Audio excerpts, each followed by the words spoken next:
हाँ जी, नमस्कार साथियों, स्वागत आप सभी का ब्राइट एग्रो क्लासेस के डिजिटल प्लेटफॉर्म पर। साथियों, आज अपन बात करने वाले हैं एसकेआरयू बीकानेर के बारे में कि सर आज एसकेआरयू बीकानेर के बारे में क्या बताओगे। हमने तो बहुत दिनों से रिक्वेस्ट कर रहे हैं, हम तो बहुत दिनों से रिक्वेस्ट कर रहे हैं कि सर एसकेआरयू बीकानेर पर भी वीडियो बना दो, इसके बारे में भी बता दो कि सर 6th डीन कमेटी में क्या बदलाव हुआ है, क्या नहीं हुआ है, कौन सी सब्जेक्ट ऐड हुई है, कौन सी नहीं हुई है, किस सब्जेक्ट में सिलेबस कितना चेंज हो चुका है कि सर ये बता दो कौन कौन सी सब्जेक्ट है, क्या 6th डीन कमेटी का ही पढ़ना है, कहां से पढ़ना है, नए नोट्स कहां से आएंगे, कौन सी सब्जेक्ट कौन सी सेमेस्टर में एसकेआरयू बीकानेर ने रखी है कि सर प्लीज हमारे को बता दीजिए। बिल्कुल साथियों, आप सभी के ये जो डाउट है ना, मैं कंप्लीट क्या करने वाला हूं, क्लियर करने वाला हूं और उसमें आपको बताने वाला हूं कि 6th डीन कमेटी में क्या रखा है सिलेबस एसकेआरयू बीकानेर ने। अगर फर्स्ट बार इस वीडियो को देख रहे हो तो आज ही चैनल को सब्सक्राइब करके ज्वाइन कर लेना इस यूट्यूब चैनल को, क्योंकि यहां पर आपको मिलने वाला है बीएससी एग्रीकल्चर का कंप्लीट स्टडी मटेरियल प्लस आपको कंप्लीट इंफॉर्मेशन। देखिएगा बच्चों, सबसे पहले मैं बात करूं कि जो अपने एसकेआरयू बीकानेर है नहीं ना, इसने अलग से एक नोटिस निकालकर पूरा बता दिया कि बच्चों इसी सेशन से 2024-25 का जो सेशन है ना, इसी सेशन से क्या कर दिया गया है, लागू कर दिया गया है किसके सिलेबस को, 6th डीन कमेटी के सिलेबस को लागू कर दिया गया है। और इसके साथ में ही सब्जेक्ट के बारे में भी क्या कर दिया गया है, बता दिया गया है कि सर इसमें कौन कौन सी है। बेटा सबसे पहले आती है कि इसका जो है ना, इसका क्या दे रखा है आपके लिए, इसके कोड भी दे रखे हैं। क्या दे रखा है, कोड भी दे रखा है। तो सबसे पहले आती है दीक्षारंभ, क्या है, 1 वीक का नॉन ग्रेडियल क्या है साथियों, इंटर्नशिप है, ऐसे मान लो कि 1 वीक का प्रोग्राम है। इसके बाद में आता है पोल्ट्री प्रोडक्शन टेक्नोलॉजी। पढ़ना नहीं है, मतलब दैट इज आपको किसके लिए नहीं पढ़ना है, आपको नहीं पढ़ना है थ्योरी एग्जाम के लिए, थ्योरी एग्जाम नहीं लगने वाली है।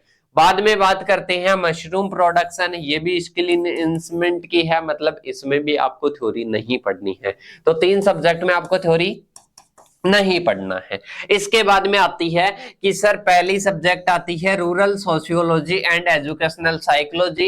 सेकंड सब्जेक्ट आती है फंडामेंटल ऑफ एक्सटेंशन की। सर अपन बात करते हैं जब किसकी, 6th डीन कमेटी के सिलेबस की, उसमें तो कम्युनिकेशन स्किल्स है, उसमें तो कम्युनिकेशन स्किल्स है। और यहां पर आप बता रहे हो कि फंडामेंटल्स ऑफ एक्सटेंशन एजुकेशन। साथियों आपको बता देना चाहता हूं कि यहां पर एसकेआरयू बीकानेर ने यह बदलाव किया है कि जो कम्युनिकेशन स्किल्स को सेकंड सेमेस्टर में रखा है और इन्होंने जो एक्सटेंशन और जो अपने एजुकेशनल साइकोलॉजी है उसको एक ही सेमेस्टर में इंक्लूड कर दिया गया है। तो साथियों ये दोनों सब्जेक्ट आपको थोड़ा सा चेंजेस देखने को मिलेगा, कम्युनिकेशन स्किल्स नहीं पढ़नी है, ये वाली पढ़नी है। इसके बाद में फंडामेंटल्स ऑफ एग्रोनॉमी आ जाएगा और इसके बाद में आ जाएगा अपने फार्मिंग बेस्ड लाइवहुड सिस्टम, जो कि अपने क्या है साथियों, अपने 6th डीन कमेटी का सभी यूनिवर्सिटीज में एक नया सिलेबस लागू हुआ है, नई सब्जेक्ट लागू हुई है, वो आ जाती है fundamentals of horticulture, fundamentals of soil science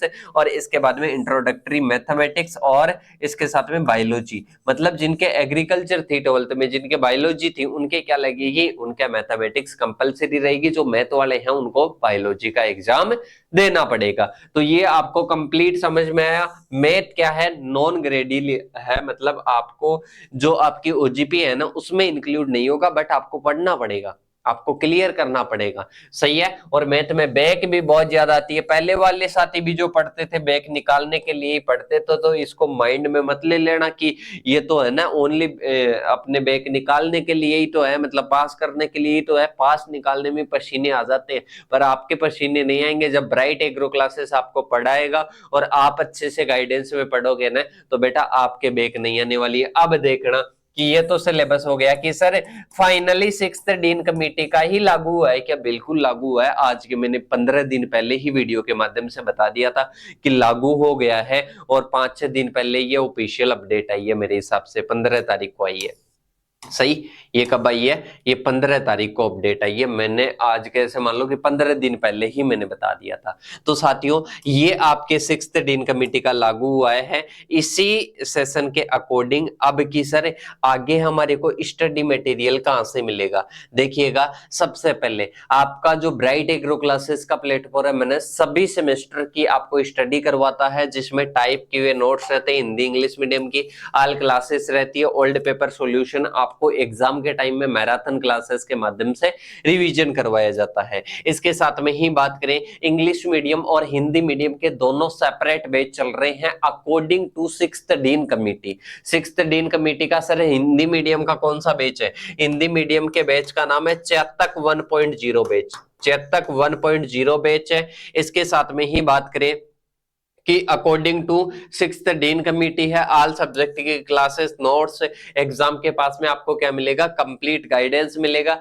इसके साथ में ही 1149 में इंग्लिश मीडियम का है और 899 में किसका है? आपके फर्स्ट सेमेस्टर का हिंदी मीडियम का है। हिंदी मीडियम का कितने का है? 899 का, और 1149 का इंग्लिश मीडियम का बैच आपकी ये रहने वाला है। तो साथियों ये आपकी ब्राइट एग्रो क्लासेस की एक नई पहल है। इसके साथ में ही आप क्या कर सकते हो साथियों, इन नंबरों पर कॉल करके कंप्लीट इंफॉर्मेशन ले सकते हो। स्टूडेंट्स की डिमांड आ रही थी कि सर 6th डीन कमेटी के टाइप किए हुए नोट्स होने चाहिए। बिल्कुल टाइप किए हुए नोट्स, इसके साथ में ही आपके बात करें तो इंग्लिश मीडियम के भी नोट्स आपके प्रिपेयर हो चुके हैं, क्लासेस स्टार्ट हो चुकी है आपके कहने पर साथियों। इसके साथ में डिस्क्रिप्शन में आपको लिंक मिल जाएगी ऐप की, और कमेंट बॉक्स में पिन की हुई लिंक मिल जाएगी ऐप की। तो आज ही डाउनलोड कर लेना ब्राइट एग्रो क्लासेस का एप्लीकेशन। और इन सभी सब्जेक्ट की, ऐसा नहीं कि कम्युनिकेशन स्किल्स की करवाई जाएगी, आपको जो अपनी नई सब्जेक्ट है ना एक्सटेंशन की भी आपको क्या करवाई जाएगी? क्लासेस प्रोवाइड करवाई जाएगी, हिंदी और इंग्लिश मीडियम दोनों में। तो साथियों आज ही ज्वाइन कीजिए ब्राइट एग्रो क्लासेस का प्लेटफॉर्म। मिलते हैं नेक्स्ट सेशन में। कोई भी डाउट हो कमेंट बॉक्स में कमेंट कर देना नेक्स्ट सेशन में। तब तक के लिए जय हिंद जय भारत साथियों।